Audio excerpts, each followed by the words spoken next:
Ayan, hello! Good morning mga me! Welcome na naman sa panibagong araw ng buhay ko bilang isang full-time mom. Ayan, ang for today's video ay everyday routine natin dito na usually na ganito yung aking ginagawa. But, di ba naman si Blaze? Magsaing tayo today mga me. No! Ayan na si Blaze, inaano yung aking stand lang phone. So, dalawang takal lang din. Dahil bukas pa uwi si kuya. Ayan. Ay! Makababa lang namin mga me. Me.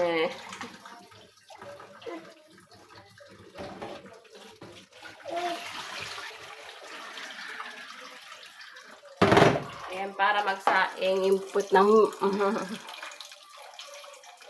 So, ayan, tatlo pa rin kami dito sa bahay. Kagabi, hindi umuwi si Daday kasi nga't may heightened alert pag gantong Semana Santa.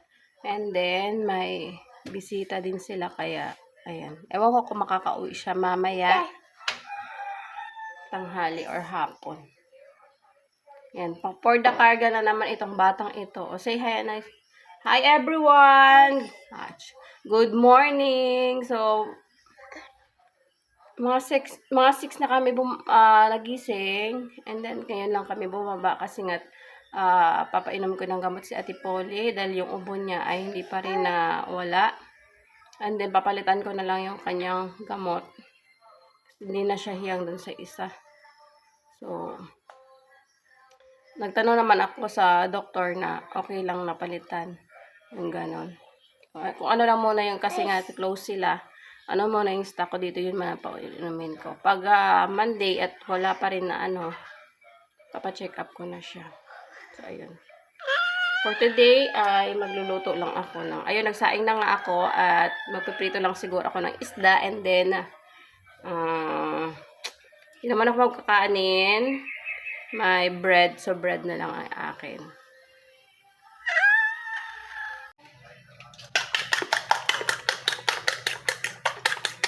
Scrambled egg lang tayo mga me. Oh, anak!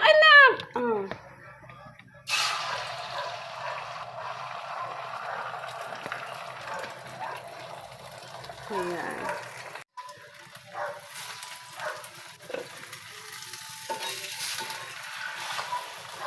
Ayan, ang bilis maluto. Agad.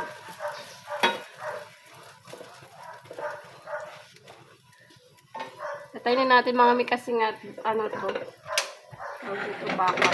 Bakal ba to? Ano tawag dito mga may? Kaya mabilis siya uminit.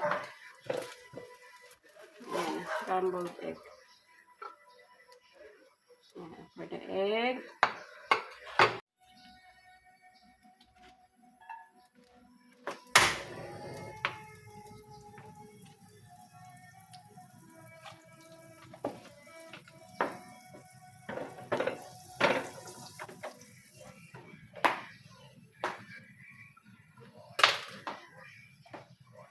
Mas gusto ko dito ng toasted bread sa kawali mga me kaysa doon sa sa oven.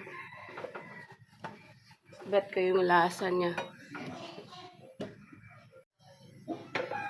Ayan, gusto ko yung ganito mga me, oh.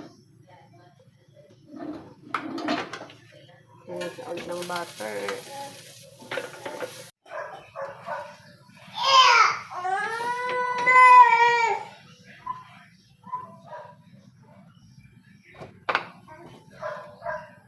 Mga me. Hanggang lunch ko na yan mga me. Ayan, luto ng ating bread mga me at ating scrambled egg. Ayan. So, prito din tayo ng isda para mamaya hindi tayo na magluto kasi nga uwi si Daday mamayang hapon. So, ayan. Ayan yung isda. Hindi na ako magluto mga me mamaya.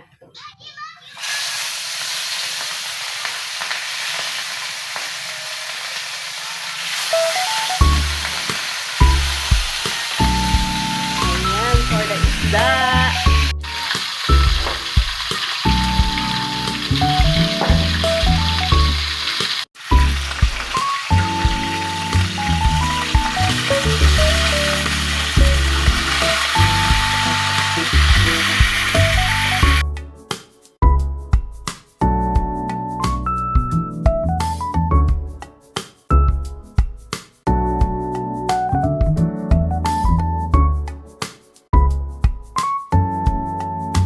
Bili tayo ng papaya seeds, mga me. Ayan, isang ganyan lang.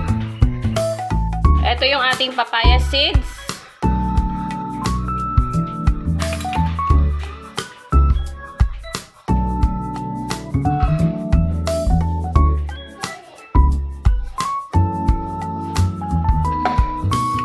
Hindi pa natin ngunguyain yan. Swallow lang. Ay, lunukin lang natin. Ayan. So, ayan. Marami akong papaya seeds. Kasi once a day lang ako uminom nito. At half teaspoon lang din. Sobra na yan sa 7 buto. And pag nag 1 week na ako, mga me, ay nag-stop na ako ng 4 days or 3 days, and then balik ko na naman. So, yung purpose ko lang, mga me, ay sa aking intestine, magpatay ng mga parasite. Detox lang talaga sa aking parasite. So, ayan. So, ano daw yung effects nito ay hindi na ako bloated ngayon, mga me. Ayan, yan yung na-notice ko sa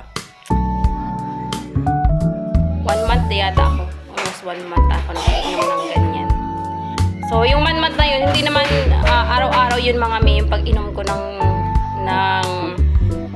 papaya seeds. So, pag nag 1 week na ako, ay nag-stop ako ng 4 days or 3 days. So, ganun lang yung pag-inom ko ng papaya seeds, mami. So, research na lang din, mga me, kung ano yung mga health benefits ng papaya seeds. So, wala naman siyang side effect. Sa first siguro, mga me, mga first na inom mo, medyo nagpupup ka.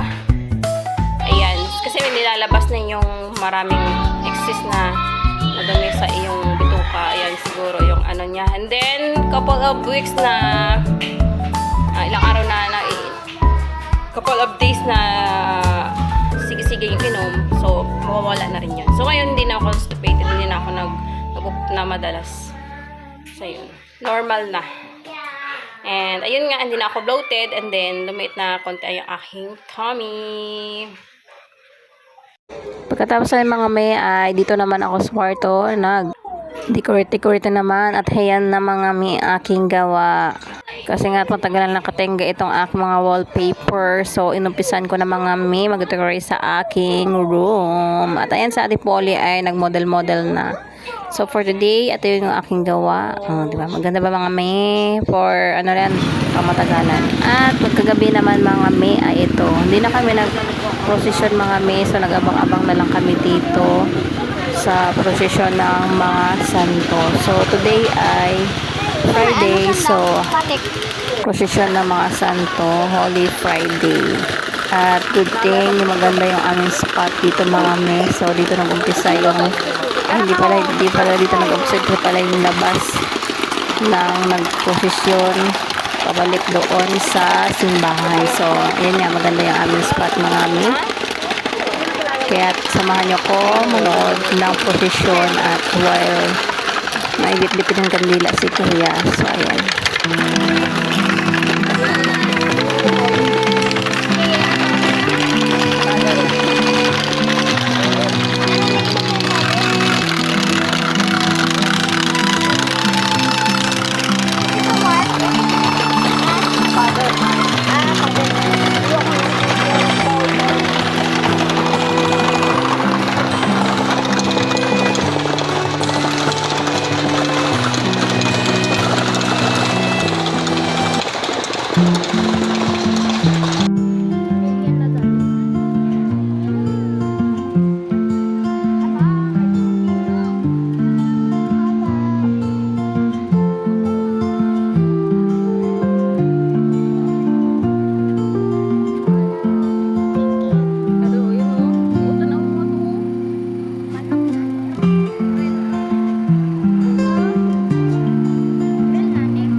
Karon ga-pray si Jesus na to.